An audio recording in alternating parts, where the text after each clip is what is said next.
My name is Daniel Reyes. At the time this story begins, I was 24 years old, working as a line cook at an upscale restaurant in the city, and living in a two-bedroom apartment on the fourth floor of a building that smelled faintly of old wood and someone's grandmother's cooking every Tuesday evening. The apartment was small. The kitchen had exactly 18 inches of counter space. The bathroom door didn't close all the way unless you lifted the handle slightly to the left. The radiator made a noise in the winter that sounded like a small ghost was trapped inside it.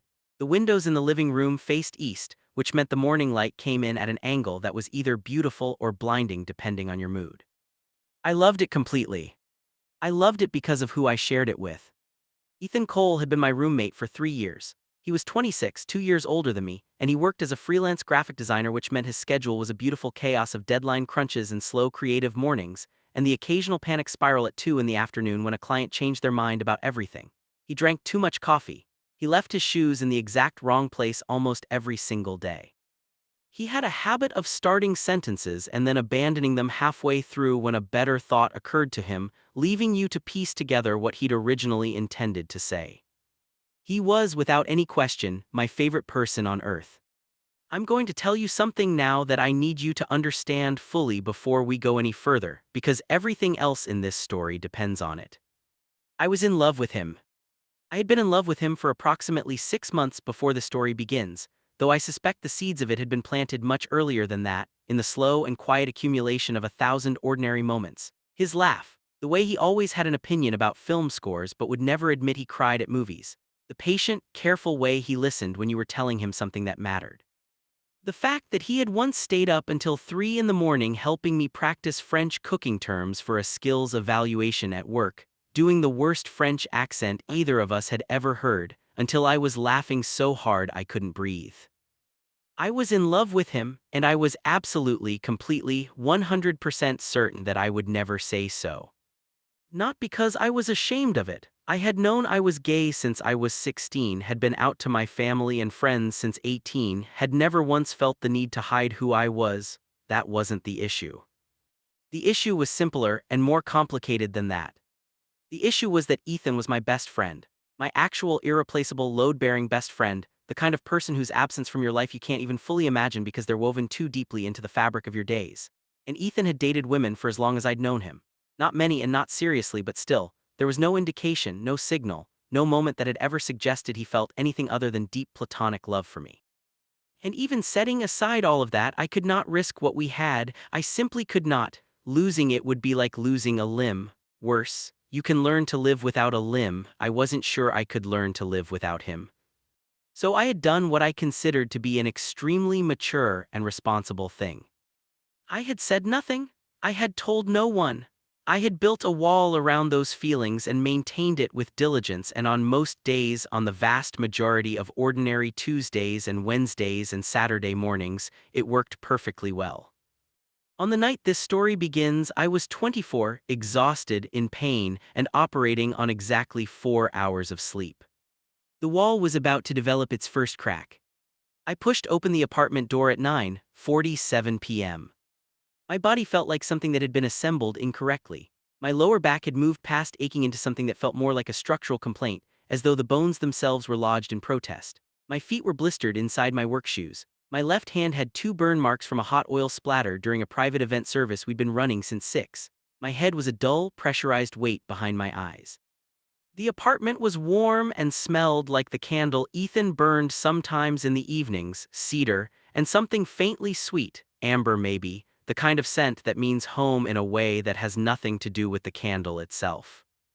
I could see his jacket on the hook, his keys in the ceramic dish we'd found at a garage sale the summer before, a pale green thing with a chip in the rim that we'd bought for 50 cents because it made us both laugh. The lo-fi playlist was playing from the living room speaker. That was the tell. Ethan put on that specific playlist when he was in a certain kind of mood, thoughtful, slightly withdrawn, processing something quietly, not sad exactly, just interior. I left my shoes by the door, unlaced, pried off in the way that would have made my mother furious, and went to find him. He was on the couch, legs folded beneath him, a book open in his lap, but his eyes weren't tracking the words. They had that unfocused quality that meant his brain was somewhere else entirely. He was wearing a gray Henley with the sleeves pushed up to his elbows, and his dark hair was slightly damp like he'd showered recently. There was a mug of tea on the coffee table in front of him, steam still rising. He looked up when he heard me. "You look terrible," he said. His voice was warm. That's the thing about Ethan, even when he said something blunt like that, it came out wrapped in something gentle. He never meant it as an insult. He meant it as, "I see you, I'm paying attention, I'm worried." "I feel terrible," I said honestly. "How long?" "12 hours. He made a face, a specific face he had for Chef Marco, the particular expression of patient outrage he'd developed over time from hearing my stories about the man. "Let me guess, Marco." 45 minutes on the plating, while 6 tables waited. "He should teach a class," Ethan said, "on how to make everyone around you miserable at exactly the moment when it matters most." "I'll pass that feedback along." I lowered myself onto the other end of the couch. Not quickly, I did it the way you lower yourself into a chair when your back has already made its opinions very clear, slowly and carefully, with a running internal negotiation. When I finally settled, I exhaled, that long, complete exhalation that carries the whole weight of a day inside it. Ethan was quiet. That was fine. We were good at quiet together. It was one of the things I had always valued most about us, this particular quality of our friendship that allowed for silence without it meaning anything bad. We didn't have to fill every space. We were comfortable enough to just exist beside each other. He reached over and turned the lo-fi down half a notch, picked up his mug, set it back down. "You're back," he said. I hadn't mentioned it, I hadn't said anything. I looked at him sideways. "Yeah." "How bad?" "Pretty bad." He turned slightly, angling to look at me more directly. There was something in his expression that I had learned over 3 years to read, a particular kind of alertness, like a sensor going active. He was assessing, calculating. "I could help," he said. "If you want a massage, I've actually—" He paused, and something crossed his face that was almost self-conscious. "I took one of those online certification courses for massage therapy, the fundamentals one. I don't know why I'm telling you that like it's a credential, it's just I've been practicing and I know some of the pressure points now for back pain specifically. So if you wanted, I could." He stopped, waited. And I looked at him. In the low lamplight of the living room, with the rain threading down the window behind his head and the playlist murmuring gently from the speaker and the steam still rising from his mug, he looked completely sincere. There was nothing complicated in his face, just that offer, extended openly, without agenda. The smart thing, the self-preserving thing, would have been to decline. Thank him, laugh it off, go take a shower and collapse into bed with a heating pad and leave the walls exactly where they were. But I was so tired, and my back hurt so much, and he was right there watching me with those careful gray eyes, and I said yes. "Yeah," I said, "okay, thank you." And the wall cracked. Just a little, just enough to let in a sliver of light. He had me sit on the floor in front of the couch, between his knees, facing away from him. It was a practical arrangement, the most efficient position for accessing the back muscles, he explained. In this slightly formal way that told me he was recalling something he'd actually learned and was trying to apply it correctly. I found it endearing somehow, the care he brought to it. I sat on the floor with my knees pulled up slightly. He sat behind me on the couch at the edge of the cushion. I could feel the warmth coming off him. We were close enough for that, which was a fact I noted and immediately filed into the cabinet in my head, labeled things not to think about right now. "Tell me where it's worst," he said. "Left side lower, where it connects to the hip."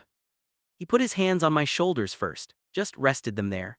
A steadying gesture, like he was establishing contact before beginning, which I would later learn was actually a real massage technique, announcing your presence to the nervous system, giving the body time to adjust to a new touch. But in the moment I just felt the weight and warmth of his hands on my shoulders and had to take a quiet, controlled breath. "Okay," he said quietly, "tell me if anything is too much." He started at the shoulders, slow, deliberate pressure working in careful circles. I felt my eyes close almost immediately. My body, which had been held in a state of sustained tension for 12 hours, began, reluctantly, to remember that relaxation was an option. He worked in silence for a while, the music played, the rain fell. "You've been pushing really hard lately," he said after some time had passed. "It's crunch season, holiday events. You're home later every night. Is that where you waiting up?" A pause. "I wasn't sleeping yet," he said, which was a careful answer to a slightly different question. His hands moved down my spine, slow, firm strokes. He found a knot somewhere in the middle of my back, I could tell, because it made me flinch involuntarily, a sharp intake of breath. "Sorry," he said immediately, pulling back slightly. "No, don't keep going, it needed that." He pressed again, more carefully this time, working around it in spirals before pressing directly in. The pain was enormous, and then it was a strange release, like a fist unclenching somewhere deep in the muscle. I exhaled. "That's the one," I said. "I know," he said, "I can feel it." And there was something about those three words, "I can feel it," that did something strange and significant to the air in the room. It wasn't anything overt. It wasn't anything he meant as anything. It was just a statement of fact. But something about the intimacy implied in those words, the idea that he was paying close enough attention to feel what was happening inside my body, that his hands knew me well enough to read what I needed, something about that sent a warmth through my chest that had nothing to do with the massage. "I can feel it." I stored that sentence somewhere, filed it away, tried not to look at it directly. He worked on my lower back next. This was where it was worst, and he seemed to understand that instinctively, or maybe I was just less able to hide it. He used his thumbs in this specific way, pressing slow circles along either side of the spine, finding the places where the muscles had drawn tight and coaxed them patiently toward release. I don't know how long it went on. Long enough for me to lose track of the playlist, for the rain to change its rhythm against the window, for my breathing to shift into something slow and almost sleepy. Long enough for me to understand that I was in significant danger of feeling things I had no business feeling. "Better," he said finally. "So much better," I said honestly. My voice was slightly blurred at the edges, the way it gets when your body is very close to sleep. "Thank you, Ethan." There was a pause. "Anytime," he said. Just that word, anytime, simple and quiet and offered without condition. I didn't say anything else. I let my head drop forward slightly, resting my chin on my knees, and I sat there in the warmth between his knees and tried very hard not to think about what was happening inside me. I failed completely. I woke up the next morning with my back genuinely, measurably better. I lay in my bed for a few minutes in the early gray light and did a careful internal inventory. The grinding, structural ache was gone, not entirely, but reduced to something manageable, a dull background note instead of a screaming foreground one. The knot he'd found in the middle of my back was loose in a way it hadn't been in weeks. The ceiling of my bedroom looked back at me unbothered. I had spent approximately 40 minutes the night before, after retreating to my room, having an extended and entirely unproductive internal conversation with myself about what I was doing, what I was feeling, what the responsible course of action was, and whether I was capable of taking it. The conclusion I had arrived at was, nothing, too much, difficult, and probably not in that order. I could hear Ethan in the kitchen. The precise ritualized sounds of his morning coffee process, the beans going into the grinder, the brief mechanical whir, the pause, the kettle filling, the particular kind of quiet that followed while he let the water reach the right temperature. He had an almost ceremonial relationship with his morning coffee. I had made fun of him for it once. He had looked at me very seriously and said, "Daniel, some things deserve to be done correctly." I had laughed and then thought about it later and decided I agreed. I went to the kitchen. He was at the counter, his back to the door, in a faded blue t-shirt and sweatpants, his hair doing what it always did in the morning, a state of gentle disorder that I had spent considerable effort not finding attractive. He had the pour-over set up. A book was open on the counter beside him, though he wasn't reading it. "Morning," he said without turning around. He always heard me coming. "Morning. How's the back?" "Better." I leaned against the counter on the opposite side, facing him. "Significantly, what did you do?" He turned then, smiling a little. There was something satisfied in his expression, the particular satisfaction of someone who has helped and knows it. "I told you, fundamentals course. You're going to have to teach me." "I'll add it to the curriculum," he said. He poured water into the pour-over with the focused attention of someone performing surgery, the arc of hot water slow and circular over the grounds. "You working today?" "Tonight 6 p.m. I have a deadline at 3, after that I'm free." He glanced up. "We could do something if you want." We did that, made those loose, easy plans that were sometimes something and sometimes nothing, depending on how the day went. More often than not, they were something. We cooked together sometimes, or went to the film archive on 12th Street, or just ended up on the couch watching something neither of us had seen. It was the texture of our shared life, these small arrangements. Yeah, I said, let's do something. He handed me a mug of coffee. He always made enough for two, automatically, without asking, and we stood at the counter in the morning quiet, not saying much. Outside, the rain had stopped. The early light was thin and silver through the kitchen window. I was in love with him so helplessly, so completely, that it had started to feel like a permanent condition, like something I would just have to learn to carry. I sipped my coffee, he turned back to his book. And the day began. I want to go back for a moment, because you need to understand how the love arrived, not the dramatic, cinematic version, but the real one, the version that happened slowly and without permission. It was a Tuesday in late spring, 6 months before the massage, 6 months before the November night and the rain and the first crack in the wall. I had come home from work early, a rare gift, an evening off, and found Ethan sitting in the middle of the living room floor. Not on the couch, on the floor. Cross-legged on the rug with a notebook open in his lap and about 30 loose papers spread around him in a radius, and his laptop open on the coffee table playing a documentary about something at a volume so low it was basically silence. He looked terrible in the way that only Ethan could look terrible, which is to say, he looked like he'd been fighting something internally for a long time and was now losing on some front. His eyes were slightly reddened, not like he'd been crying, more like he hadn't been sleeping. Hey, I said. He looked up. For a moment his face did something complicated. I wasn't sure what I was reading, but it was more than I usually saw. Then it settled back into something quieter. Hey, you're home early. Slow night, I set down my bag. What's going on? Nothing, client stuff.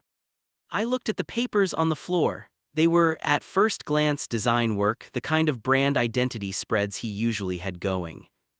But when I looked more carefully, I could see that some of them weren't work at all. Some of them were drawings, personal ones, the kind I'd occasionally seen him make when he thought no one was looking, detailed, careful pencil drawings of things, people, faces. I didn't say anything about those. I sat down on the floor, just sat down across from him at the edge of the paper radius. Do you want company, I asked, or do you want me to go away? He looked at me, something shifted in his expression. Stay, he said. So I stayed. I sat on the floor of the living room while the documentary played at near silence, and the evening light moved through the windows, and I didn't ask any questions, and after a while he started talking. Not about the client, not about work, about something else entirely, about feeling stuck, about the sense of being in a life that was fine in every measurable way and somehow not quite right in a way he couldn't name. About not knowing what he was supposed to want or whether what he wanted was real. I listened, that was all. I didn't offer solutions or reframes or any of the noise that people fill these conversations with when they don't know how to hold the weight of what's being said. I just listened. At some point he went quiet, and we sat in that quiet together, and the light turned gold and then orange and then the particular dark blue of early evening. Thanks, he said finally, for staying. Always, I said. And that was it. That was the moment I can point to now and say, that's where it happened. Something about the quality of his vulnerability that evening, the way he had let me see something real, the way he had asked me to stay, cracked something open in me that I hadn't known was closed. I drove home from a different place that night. I lay in bed and stared at the ceiling and thought, oh, I see. It was terrifying and simple and enormous. I was in love with my roommate. 3 weeks after the first massage, I asked for another one. I want to be clear, my back actually did hurt again. That wasn't manufactured. Line cook work is genuinely brutal on the body, the standing, the bending, the repetitive motion, the heat. My lower back was a reliable source of complaint. That part was real. But I want to be honest about this, I wanted the closeness. I wanted the 10 or 15 or 20 minutes of his hands on my back, his voice in my ear, the warmth of being cared for in that specific way. I wanted it badly enough to ask for it, which was itself a significant step given how carefully I'd been managing the situation. We were in the kitchen on a Saturday afternoon. He was making soup, one of his slow, careful recipes that involved a lot of prep and a long simmer time. I was sitting at the counter, ostensibly reading something on my phone, actually watching him work in the peripheral, unfocused way I'd developed for precisely this purpose. My back's bad again, I said. He didn't look up from his cutting board. How bad? Not 12 hours of service bad, but noticeable. He was quiet for a moment. I had the impression he was thinking something through. After the soup gets going, he said, I can do it again. You don't have to. I know, he glanced up briefly. I want to. Those 3 words, I want to, he said them lightly without apparent weight and went back to his vegetables, but I carried them around for the rest of the afternoon. We did it the same way, me on the floor, him on the couch behind me. This time he put a different playlist on, something slightly warmer than the lo-fi. The soup was simmering on the stove. The apartment smelled like it always did when he cooked, layered and comfortable and domestic in a way that made something in my chest ache with wanting. You're tighter than last time, he said when his hands found my shoulders. 3 more shifts. You need a better chair situation or a mat. We have a mat. Not the yoga mat, a proper standing mat, anti-fatigue, his thumbs pressed into the base of my neck. I'll look into it. You don't need to do that. Daniel, he said, and there was a quality to my name in his voice that I couldn't quite interpret, a slight emphasis, an undercurrent of something. Let me help. Let me help, the simplest sentence, and the one that was slowly dismantling everything I'd carefully constructed. This time the massage went longer. He found more knots, worked through them methodically, talking occasionally in that quiet, focused way, asking me to confirm pressure, checking in. At one point he found a specific spot along my left shoulder blade and I made a sound I genuinely could not help, an involuntary, half-suppressed noise of pain and relief combined. There it is, he said softly, and he stayed on that spot until it released, long and patient, the kind of patient that feels like someone having a conversation with your body on your behalf. By the time he was done, I was somewhere between awake and asleep, my whole back a warm, loose, quiet thing. Better, he said. I don't have words, I said honestly. He laughed quietly, it was close, I could feel his breath near my temple. Good. We stayed like that for a moment, him behind me slightly leaning back, not quite against his knees but close, the soup simmering, the music playing. Then he shifted, stood up, and the moment dissolved. Soup's probably ready, he said. Yeah, I said. I sat on the floor for another moment after he went to the kitchen, pressed my palms flat against the rug, breathed. This is fine, I told myself. It wasn't fine. She always called on Sunday mornings, Jess. It was one of her dependable habits, and Jess had very few of those. She was spectacular and chaotic and full of tremendous energy that she directed at 1,000 things simultaneously, but Sunday morning calls were sacred. I was on the fire escape when she called. I went out there sometimes when I needed air, the 4th-floor fire escape with a partial view of the street below and the neighbor's rooftop garden across the way. I brought my coffee. I sat in the metal chair we'd dragged out there in the summer and never brought back in. Tell me everything, she said, which was always her opener. It's 9 in the morning. Some of the best things happen before 9. I told her about work, about Marco's latest transgression against human decency, about a dish I'd been developing mentally for weeks, a play on mole with something more acidic, something to cut the depth of it. She listened with the attentive enthusiasm she brought to everything. Then she said, and how's the Ethan situation? I had told Jess. She was the only person I'd told. She'd wheedled it out of me on a call 2 months earlier with the particular precision of someone who had known both of us long enough to have seen it coming. There's no situation, I said. Daniel. He gave me another massage. A pause, a very deliberate pause. He gave you another massage. My back was bad again. I'm sure it was. It genuinely was, Jess. I'm not saying it wasn't, I'm saying, she stopped. I could hear her arranging her thoughts. Jess was often like this, gathering herself before she said something she'd calculated to have impact. I'm saying that a man who gives you massages on a regular basis is a man who wants to touch you on a regular basis, and I think you need to sit with that. People give people massages, it doesn't mean anything. When's the last time Ethan gave anyone else a massage? I didn't answer. Right, she said, I'm not telling you to do anything dramatic, I'm just saying, pay attention, you're so determined not to see certain things that you might be missing them. Jess. I know, you don't want to risk the friendship, I've heard the speech. I've given it back to you verbatim, I'm just saying there are 2 kinds of risk. There's the risk of saying something and being wrong, and there's the risk of saying nothing and spending the next 10 years watching him from across your living room. Both of those are losses, you just get to pick which one. I was quiet for a while after that. Below on the street, a delivery guy cycled past. The neighbor's cat picked its way along the rooftop railing across the way. I don't know what he wants, I said finally. Has it occurred to you, Jess said gently, that he might not know either? I found it by accident. This was a Monday, about a month after the second massage.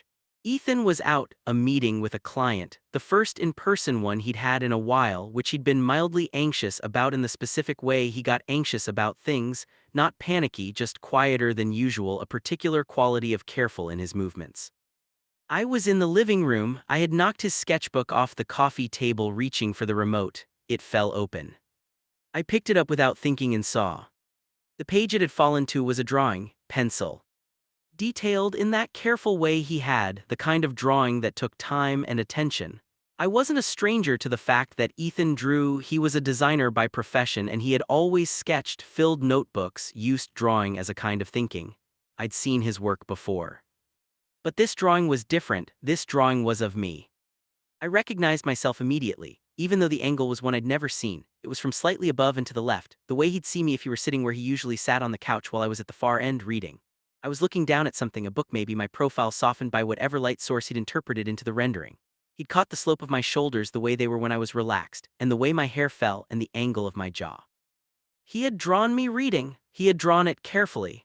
He had drawn it from a vantage point that meant he had been watching me, really watching me, with the specific attention you bring to something you want to capture and keep. I set the sketchbook back exactly as it had been, spine down, open to the same page, picked up the remote, found the channel. I sat there for about 10 minutes not seeing anything that was on the screen. Then I took a breath and thought, okay, pay attention.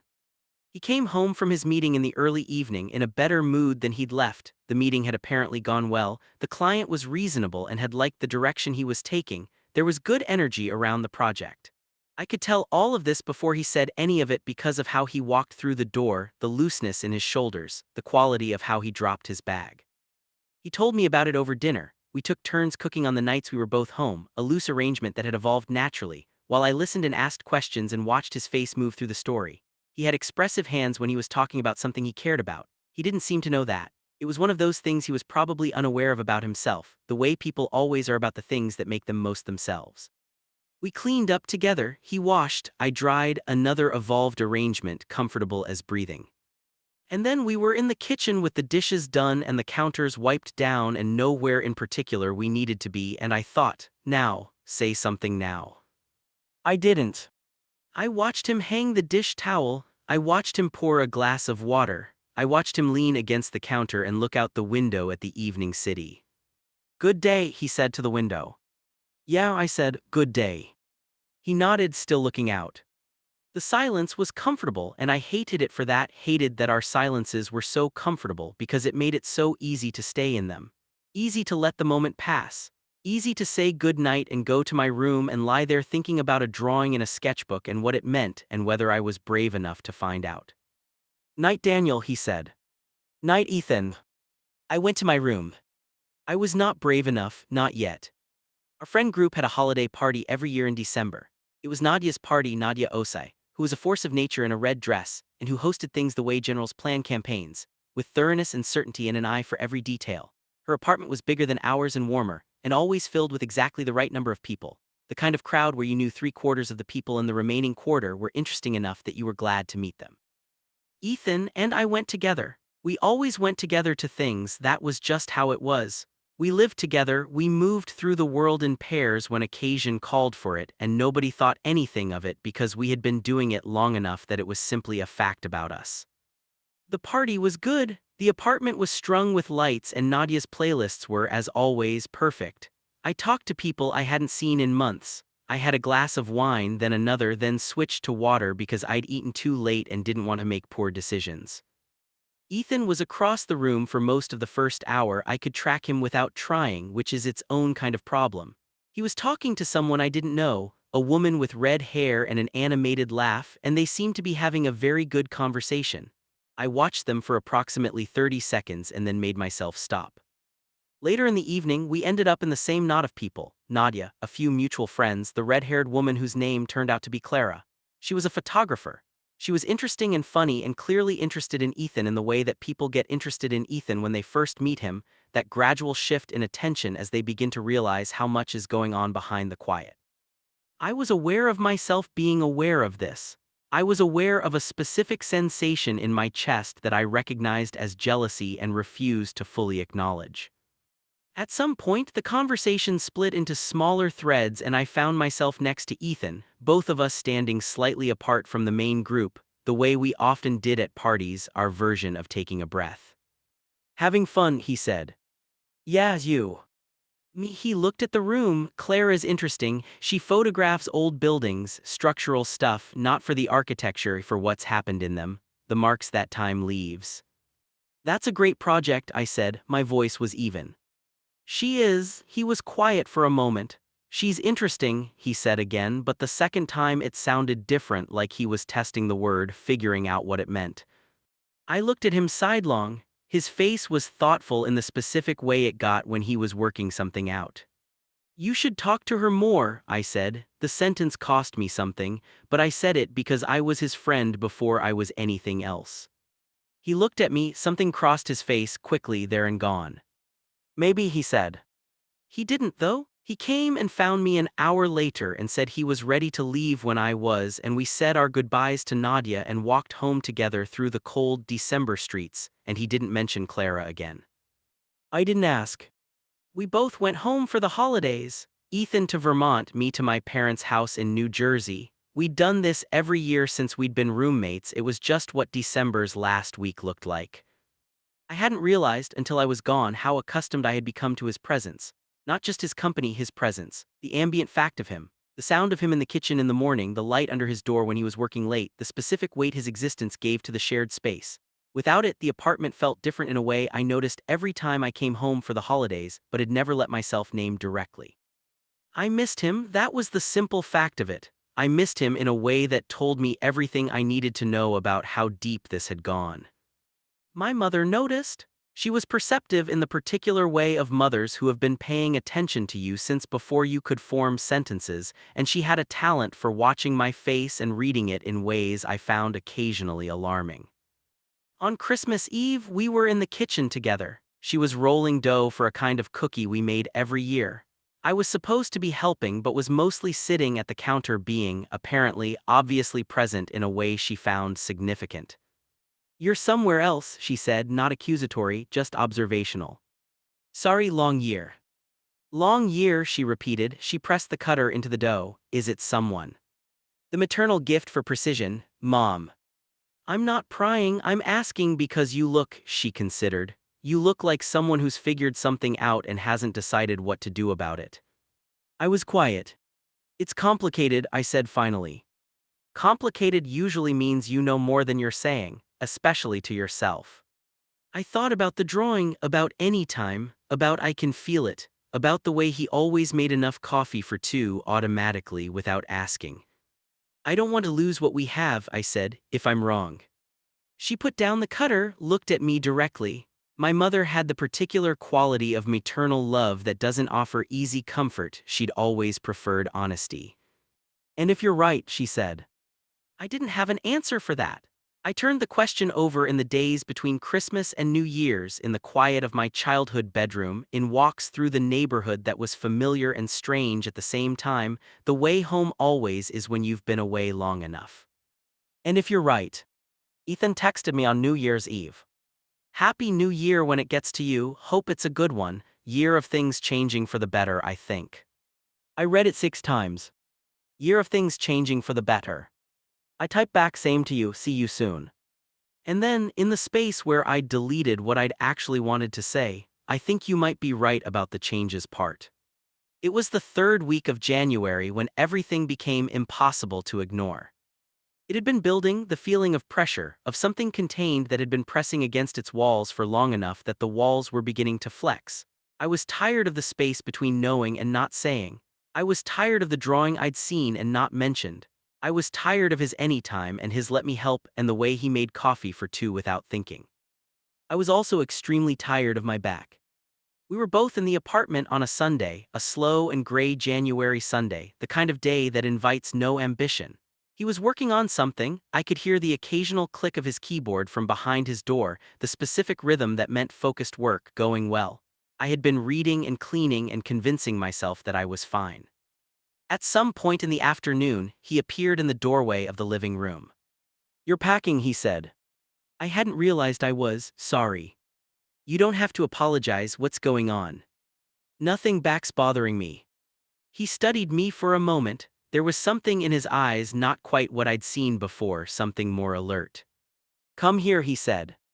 And this time it was different, the phrasing. Not "I could help if you want" or "do you want me to try," just "come here," 2 words, direct, certain, almost gentle in their certainty. I came. We did the usual setup, me on the floor, him on the couch behind me. But this time, from the beginning, the air in the room felt different. I couldn't have said why exactly. Maybe because it was the third time and we both knew the geography now. There was less ceremony, less logistics, just the ease of something that had become, quietly, a ritual. He put his hands on my shoulders and I felt the usual warmth, but this time he didn't go to work right away. He just held them there, present. "How are you actually doing?" he said, "not about the back." "What do you mean?" "I mean," he paused. His hands were still warm, very present. "You've seemed like you're carrying something for a while now, and I've been waiting for you to say something if you wanted to, but you haven't, and I keep not asking because I don't want to push." But he stopped, started again more quietly. "I miss when you talk to me about things." The sentence landed somewhere tender. "I talk to you," I said. "About work, about Marco, about dishes you're developing." A pause. "Not about the other stuff, the stuff that makes you go quiet." I was very still. "It's complicated," I said, my mother's word, and then, before I could stop myself, "I don't know if it's something I can talk to you about." Another pause, longer this time. "Why not?" he said, and his voice was different, still quiet, but with something underneath it, something that wasn't quite steady. "Is it about me?" The room was absolutely still. "Ethan, you can tell me," he said. "Whatever it is, I'm not going anywhere." And the wall, the one I'd been maintaining so diligently for 6 months, the one I'd reinforced and shored up and checked for gaps on a daily basis, cracked. Not a small crack this time, a real one, structural. "I don't know where to start," I said. My voice was very quiet. "Start anywhere," he said. I took a breath. "I saw the drawing," I said, "in your sketchbook a couple months ago." I knocked it off the table. It fell open. Silence. Complete, total, complex silence. Then, "Oh." 1 word, "oh," and the way he said it, the weight it carried, the many things compacted inside it, told me that we were not, in fact, having 2 separate conversations. We were having one. "I didn't know you'd seen that," he said. His voice was careful now, contained, like he was choosing his footing. "I put it back the same way," I said. I didn't mean to look." "I know." A pause. What did you think when you saw it?" I closed my eyes. We were in it now. There was no graceful retreat from here. "I thought," I said slowly, "that you had spent time drawing me, carefully, the way you draw things you want to keep." My voice was steady, which surprised me, and then I thought about other things that I'd been trying not to think about. "Other things," he repeated. "Ethan." I turned around so I was facing him, which meant breaking the setup, the practical arrangement, the comfortable direction facing. I turned and looked at him directly. He was very close. He'd been sitting at the edge of the couch and I'd been between his knees on the floor, and now we were eye to eye at a distance of about 2 feet, his face wide open in a way I'd rarely seen. "I'm in love with you," I said. "I've been in love with you for a while. I know that might be, I know I'm not saying it to pressure you into anything. You asked, and I'm tired of not saying it, so there it is." He looked at me for a very long time. The silence after I said it was the longest of my life. I want to be clear about what I was experiencing in those seconds. It wasn't the clean, dramatic terror of the movies. It wasn't a single feeling at all. It was a layered, simultaneous mess of things: terror, relief, exposure, defiance, love, and underneath all of it, this strange clear-headedness, like the moment after you jump into cold water when suddenly everything becomes very simple. Ethan's face was doing something complicated. He looked at me the way someone looks when they are reassembling themselves in real time, rearranging something internal in response to information that has just arrived and changed the whole landscape. "How long?" he said. 6 months, maybe more, I watched his face. I'm sorry if this makes things. Don't, he said, don't apologize.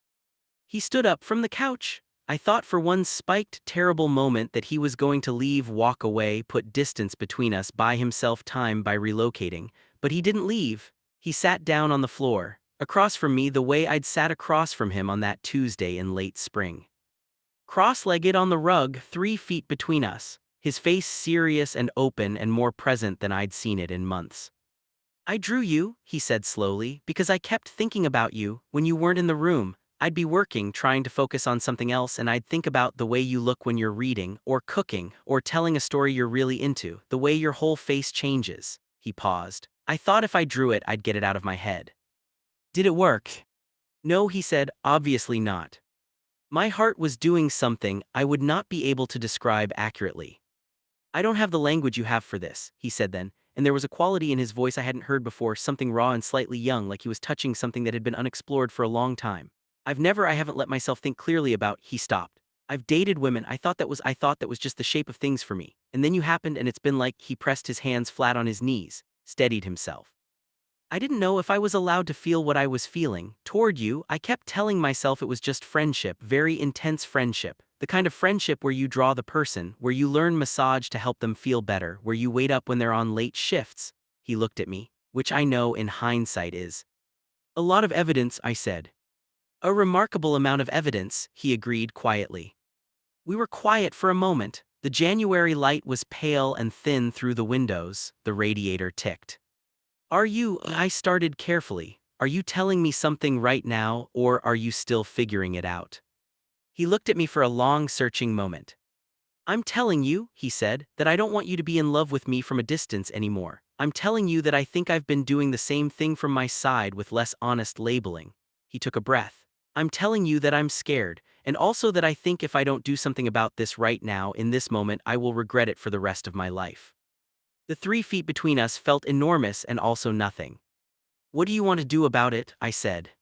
He looked at me, that steady, careful, gray-eyed look. Can I? He reached out, slowly. His hand found mine on the rug between us and his fingers curled around mine, not urgently, just holding, warm and certain and real. Yeah, I said, my voice was barely there. Yeah, you can. We sat on the floor of our living room for a very long time. Not doing anything dramatic. Not leaping into each other's arms with the cinematic energy of the grand romantic gesture. We were us, we were Daniel and Ethan, two careful, somewhat internal people who had both spent the better part of 6 months building walls, and so we sat on the floor and held hands and talked. We talked about when it had started for him. He thought, and this made something enormous move through me, that it had started long before last spring. That he'd been suppressing and mislabeling something that had been building since at least the first year we'd lived together, maybe earlier. That he'd spent a long time telling himself that the intensity of what he felt toward me was just the product of close friendship, of proximity, of genuinely loving someone platonically with great force. I think I've been in love with you, he said at one point with the slightly stunned quality of someone arriving at a conclusion mid-sentence, for longer than I knew how to call it that. We talked about fear, about how differently we'd been afraid. I'd been afraid of losing what we had, of being wrong, of the friendship cracking under the weight of something unrequited. He'd been afraid of something harder to name, afraid of what it meant about him, about the story he'd been telling himself about his own desires, about whether he was allowed to want this. I haven't been with a man before, he said. There was no embarrassment in it, just honesty. I don't know exactly what I am or what to call it, but I know what I feel when I'm with you, and I know what I feel when you're not here, and I know what it felt like to draw you and not be able to stop. That's enough, I said. Labels can come later or never, it doesn't matter. Okay, he said, and then more quietly, okay. The light in the room had shifted. It was late afternoon now, the January dusk coming early, the room dim and warm. He was still holding my hand. Daniel, he said. Yeah. I think he stopped. Something moved across his face, an internal decision, something settling. I think I love you. I think I've been in love with you and didn't know I was allowed to say it.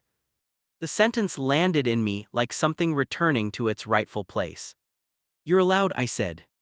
He looked at me, then very slowly, like he was crossing a distance he'd been standing at the edge of for a long time. He leaned forward and pressed his forehead against mine. We sat like that for a moment, just that small, enormous contact. his breath warm, his hand still holding mine. Then he kissed me. Gentle, careful, like a question being asked and answered simultaneously. In the wall, every last piece of it came down. We didn't become different people overnight. That's the thing about real love, it doesn't transform you into strangers. It doesn't erase the people you were before or the friendship that had already grown over years. It just opens another room, reveals a door you hadn't known was there, and you walk through it together into something that contains everything that came before and adds more. We were still Daniel and Ethan. We still bickered about the dish towel placement and the best way to organize the spice cabinet and whether the radiator needed maintenance or just character. He still left his shoes in the wrong place. I still came home from shifts too tired to speak. He still made coffee with ceremonial precision. I still read in the armchair he considered aesthetically misplaced. But there was also his hand finding mine without planning to. The way he looked at me across a room with something new and clear in his eyes. The morning coffee made for two, which it always had been but now felt different, felt like a statement. The ease of closeness that had always been there, tilting gently into something new. We were careful with each other. I want to say that clearly because I think it matters. We had both spent long enough respecting what we had that we understood without needing to articulate it that this new thing deserved the same respect. We didn't rush. We talked we talked the way people talk when they've been holding things in for a long time and suddenly the floodgates are open. About what we wanted, about what we were afraid of. About our lives and the futures we'd imagined separately and what it might mean to start imagining them together. "I've never thought about myself this way before," he said one evening about 3 weeks after the living room floor. We were in his room, him at his desk and me on his bed reading, the comfortable coexistence that had shifted just slightly into something new. Like, as someone who could feel this, about a man. "Does it scare you?" "A little. Mostly it feels," he turned in his chair, looking at me thoughtfully, clarifying, like something I was holding off to the side has moved into the center, and now that it's there, the center makes more sense. I put my book down. "That's a beautiful thing to say." He ducked his head slightly. He wasn't great with direct compliments, received them with a faint awkwardness that I had always found and continued to find extremely endearing. "It's true." "I know." I crossed the room and sat on the edge of his desk beside the keyboard and looked at him directly. "You don't have to have everything figured out, what you are or what this means or what words apply to it, you just have to know what you feel." "I know what I feel," he said immediately, zero hesitation. "Then that's enough." "We told Jess first." "Well, Jess found out, which is a slightly different thing. She called on her usual Sunday morning and Ethan happened to be on the fire escape with me, and she heard his voice and there was a pause, and then she said, with the patient tone of someone who has been waiting for a thing to happen for a long time. "Is that Ethan?" "Hi Jess," said Ethan. "Oh my God," said Jess. "Oh my God, Daniel. Please don't scream." "I'm not screaming, I'm celebrating, those are different things." She was, in fact, screaming. We held the phone between us and listened to her celebrate from 3,000 miles away, and Ethan was laughing, really laughing, the full version of his laugh that I hadn't heard often enough and was now determined to hear as regularly as possible. "I knew it," Jess was saying. "I absolutely knew it from the very beginning, from the massage. I said to myself, Jess, those two boys are going to figure it out eventually." "You said that to yourself in September," I said. "We've known each other for 3 years." "I'm very patient," said Jess. "Ethan, take care of him." "I intend to," said Ethan, which was simple and direct and made me look at the city skyline so he wouldn't see my face. We told Nadia next, who received the information with the energy of someone who had suspected as much and was very pleased to have been right. She hugged me for a long time when I told her in person, and when she pulled back, her eyes were bright. "I watched you watch him at the Christmas party," she said, "from across the room, and I thought those two are going to drive themselves crazy." "We did," I said, "for a while. But not anymore. Not anymore." My parents, that was its own particular kind of tenderness. My mother, who had asked, "And if you're right," at the kitchen counter in New Jersey, who received the call with a quiet that lasted 3 seconds and then broke into something warm and relieved. "I'm glad," she said. "I could hear it in your voice over Christmas that you were figuring something out." "I was." "And is he good to you?" "He's very good to me." "Then I want to meet him properly." Ethan's family was a different conversation, and a longer one, but the important part is this. His mother was surprised and then quietly, thoroughly supportive. She said, and Ethan told me this, slightly astonished, that she had wondered for years why he'd never seemed fully present in his relationships with women. That she'd thought it was just his reserved nature, but that part of her had always wondered if there was something he hadn't found the language for yet. She said she was glad I found the language, he told me, late on the night he'd called her. Are you glad? I asked. He turned toward me in the low light, his face was open, present, completely unconflictedly here. Yes, he said, without any question. I want to tell you about the hard night because this is a love story, and love stories that skip the hard nights are lying to you. It was February, we'd been together, if that was even the right word for what we were, which was something we debated with affectionate looseness for about a month. We were good. We were genuinely, substantially good, but Ethan was going through something. He had nights sometimes when the internal architecture of something he was working through got very loud. He'd always been like this was not new, it was part of his nature.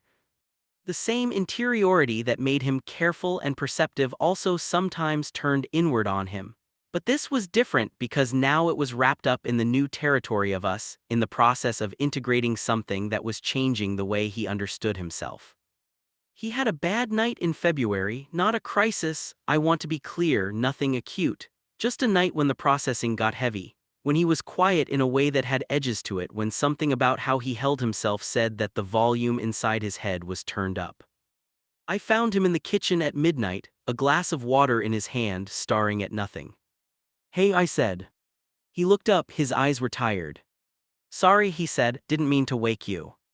You didn't, I was reading. I moved to stand beside him at the counter, close but not pressing. What's going on? He was quiet for a moment. I've been thinking, he said, about all the time I spent not knowing, or knowing but not letting myself know. All the years I was telling myself a story that wasn't complete, and I can't decide if I'm angry about it or sad about it or just, I don't know, like I missed something. You didn't miss anything, I said. I'm 26, it shouldn't have taken me until 26 to figure out. Ethan, I turned toward him, there is no schedule, there is no timeline on which you were supposed to arrive at this. Some people are 40, some people are 60, some people never get there at all. You got here because you're brave enough to be honest with yourself even when it's hard. That's not something to be angry about. He looked at me, his face was complicated. I'm also scared, he said, sometimes, of what this means for everything, how people see me, how I see myself. That's allowed, I said, you're allowed to be scared, you don't have to have it sorted out. What if I take a long time? Then you take a long time, I held his gaze. I'm not going anywhere, I've been here for 3 years, I'm extremely good at being here. He laughed, brief, slightly ragged, real. That's true, he said. I put my hand on the counter beside his, our fingers touched. I love you, I said. It was the second time I'd said it since the living room, but it felt different this time, less declaration, more bedrock, just fact. He turned his hand and held mine. I love you, he said back, steadier than before, more certain. We stood in the kitchen in the midnight quiet, the radiator ticked, the city breathed outside. We were okay, both of us together working through it, we were okay. Spring came the way it always comes to that city, tentatively at first, a few warmer days followed by a cold snap that made you feel betrayed, and then all at once, the way spring always eventually decides to commit. The trees on our street had a particular way of budding that I had watched for 3 years. This year I watched them with Ethan standing beside me. It started to use different language about himself, quietly without fanfare, the way all real changes happen. He didn't declare anything or announce anything, he just started using words that fit more accurately. Bi sometimes, queer other times, he held them lightly, tested them, settled into the ones that felt like his. It was a private process that I was privileged to witness, and I tried to watch it the way you watch something rare and true, with attention and without interference. He told me one afternoon in late March that something had lifted. He said it like that, something has lifted, and he meant the weight of the story he'd been telling himself, the one that had kept certain feelings in the wrong box, labeled incorrectly, stored away. I feel like I'm living in the right version of my life, he said, for the first time. We were on the fire escape. The weather was almost warm. A late afternoon sun was doing something generous with the light on the buildings across the street. Me too, I said. He leaned against my shoulder. It was such a small gesture, the weight of his head on my shoulder, easy and unself-conscious. It was the kind of thing you only do with someone when there is no performance in it, no awareness, just the natural movement of a body toward the place it belongs. I put my arm around him. We stayed there until the light changed. In April, I asked him for a massage. My back was fine, I want to be honest about this. My back was completely, genuinely fine. He knew. I could tell he knew because of the way he looked at me when I asked, this small, quiet, private smile just for me, one I'd learned the coordinates of over months of careful attention. "You're back," he said. "It's been bothering me." "Of course it has." He set up the same as always, me on the floor, him on the couch. The playlist was on. The spring evening light was doing something lovely through the windows. But this time, when he put his hands on my shoulders, this time the intention behind the touch was fully known to both of us. There was nothing hidden, nothing to manage or wall off or carefully not acknowledge. It was just him and me and the warmth of his hands, and outside of that, no walls, no distance, no careful management of feelings that had been held at arm's length for too long. He worked slowly, with even more care than before, which I hadn't thought was possible. And after a while, without a word, I leaned back, not much, just enough, and he let me, and we stayed there like that, him on the edge of the couch, me leaning back against him, the playlist cycling through something slow and warm. "I was thinking," he said very quietly, "about the first time we did this." "What about it?" "I was terrified," he said, "of how much I wanted to, of what it meant that I wanted to." A pause. "I'd been telling myself it was just because you were in pain and I could help, which was true, but it wasn't only that." "I know," I said. "I know you know." He pressed a light kiss to the top of my head. "I just wanted to say it out loud, in the right direction." The right direction, as opposed to all the wrong ones, inward, suppressed, mislabeled, stored. "In the right direction," I agreed. "I want to skip forward, not all the way, just to give you a glimpse of where we landed after the first year of us." The apartment was the same. The kitchen with its 18 inches of counter space, the bathroom door that required the handle lift, the radiator with its winter ghost, the east-facing windows. But there were things in it that hadn't been there before. A photo of us on the wall, taken by Nadia on the fire escape, the two of us in profile talking about something, neither of us aware of the camera. The angle caught us in the particular way that good photographs catch things, the ease of two people who are exactly where they're supposed to be. A second toothbrush in the bathroom that had stopped being guest designated and become simply his, there in the same cup as mine, without discussion or ceremony, the way the best domestic facts arrive. A standing anti-fatigue mat in the kitchen which he had bought and set up one afternoon while I was at work and which was waiting for me when I came home, and beside it a note, for the back, and for the cook who I love. I had kept the note, it was in my nightstand, I looked at it sometimes. Ethan had done something remarkable that year beyond us. He had started being more himself in his work, started taking on projects that aligned more closely with what he actually cared about, saying no to clients who weren't a good fit, trusting his own direction. His work changed. It got better, not technically, but in the way that work gets better when it comes from someone who is more fully themselves. He also kept drawing. He drew me sometimes. He drew the city, the apartment, the fire escape in different seasons. He drew Nadia and Jess and people he saw on his walk to the coffee shop he liked on 7th. He had a new sketchbook, several of them actually. He didn't hide them. One evening I picked up the current one, not by accident this time, with his full knowledge and permission, and turned through the pages. Drawings of buildings, street scenes, objects, and then pages of me, in the armchair, in the kitchen, on the fire escape looking at the rooftop garden across the way, at the restaurant table the one time he'd come to eat during my shift and Marco had been almost civil, one of me asleep on the couch on a Sunday afternoon, the light catching the angle of my jaw. "You've been drawing me a lot," I said. He glanced over from his desk, comfortable in his chair, coffee at elbow. "I told you I keep thinking about you. Does drawing it get it out of your head?" "No," he said, "obviously not." "Good," I said. He smiled, that private smile just for me. "I want to talk to you directly for a moment. If you're watching this and you're carrying something that feels too heavy to say out loud, whether it's loving someone who might not know, or loving who you are in a world that complicates that, or both at once, or something I haven't named, I want you to know something. The wall I built was solid, I was very good at maintaining it, I had excellent reasons for every stone in it. And it still came down. Not because Ethan was perfect. Not because it was simple or clean or free of complicated nights and hard conversations and the particular labor of letting yourself be fully known by someone. It came down because we both, eventually, got tired enough of hiding from what was real that we let it be real instead. That's the thing about love, real love, the kind that grows in the space between people who have taken the time to actually see each other. It is patient.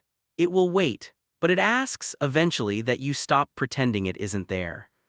I was so afraid of losing what we had. I had forgotten that what I was afraid of losing was already changing. That the friendship we'd built was never going to be static, never going to stay exactly as it was because nothing alive stays exactly as it was. It was always going to grow or diminish, open or close, move in some direction. It moved toward love, and love didn't erase the friendship. It held it and expanded it and made it into something that had room for the full truth of both of us. That's not nothing, that's in fact everything. It's a Thursday evening, almost exactly 2 years from the night this story began. The rain is hitting the window. There's a lo-fi playlist coming from the speaker in the living room. I came home from a 12-hour shift, there was an event, and Marco was in rare form, and my back has that familiar grinding complaint that it only makes on the longest days. I push open the apartment door, his jacket is on the hook, his keys are in the ceramic green dish with the chip in the rim. He looks up from the book he's reading when he hears me come in. "You look tired," he says. "I am. Bad one. Long one." I drop my bag, work off my shoes, cross to the couch and sit beside him, not at the far end, not at a careful distance, but close. His arm comes around my shoulders automatically. I lean into him. He smells like cedar and coffee and the specific warmth of him. 12 hours, he asks. 12 and a half. Marco. In spectacular form. He makes the face, the specific Marco face. I feel him press a kiss to my temple.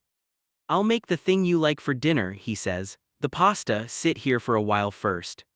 "Okay," I say.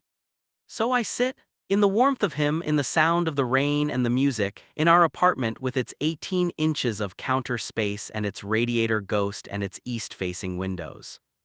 The massage changed everything, but not because of what it was. Because of what it opened. Because of the yes I gave when every careful, self-preserving part of me said to say no. Because of the way caring for someone, really, practically, tenderly caring for someone, has a way of moving past every wall you've built as long as you let it. I let it. He let me. And here we are on a Thursday night in November, 2 years later, listening to the rain. Here we are.